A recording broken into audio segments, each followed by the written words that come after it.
আচ্ছা, ইতিমধ্যে কিন্তু একটি গুঞ্জন শোনা যাচ্ছে যে হার্দিক পান্ডিয়া কি সত্যিই সিএসকেতে যাচ্ছে? বা হলুদ জার্সিতে কি দেখা যাবে হার্দিক পান্ডিয়াকে? মুম্বাই ছেড়ে চেন্নাইতে পা রাখছেন কি হার্দিক পান্ডিয়া? এটা নিয়ে কিছু ডিপ্রেশনে আছেন সিএসকে ফ্যানরা। অলরেডি কিন্তু হার্দিক পান্ডিয়াকে মুম্বাই ইন্ডিয়ান্স ছেড়ে দিয়েছে। এখন কথা হলো হার্দিক পান্ডিয়াকে অলরেডি নেওয়ার জন্য চেন্নাই সহ কলকাতা ফ্র্যাঞ্চাইজিও কিন্তু আগ্রহ প্রকাশ করেছে।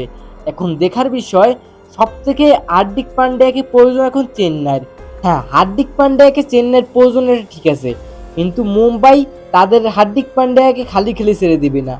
মুম্বাই একটি শর্ত এখানে বসিয়ে দিয়েছে যে তাদেরকে শিবম দুবে এবং আয়ুষ মাত্রের বদলি হিসেবে হার্দিক পান্ডিয়াকে তাদের দলে নেওয়া। সাম্প্রতিক ফর্ম বিবেচনায় শিবম দুবেকে মুম্বাইয়ের হাতে তুলে দিতে চাইলেও আয়ুষ মাত্রেকে তুলে দিতে চাইছে না এই ফ্র্যাঞ্চাইজিটি। তারা চাইছে আয়ুষ মাত্রের বদলে ডিওল ব্রেভিসকে ওখানে দেওয়ার। এখন দেখার বিষয় ডিওল ব্রেভিস এবং শিবম দুবের বদলে হার্দিক পান্ডিয়াকে ছেড়ে দেয় নাকি টিম মুম্বাই।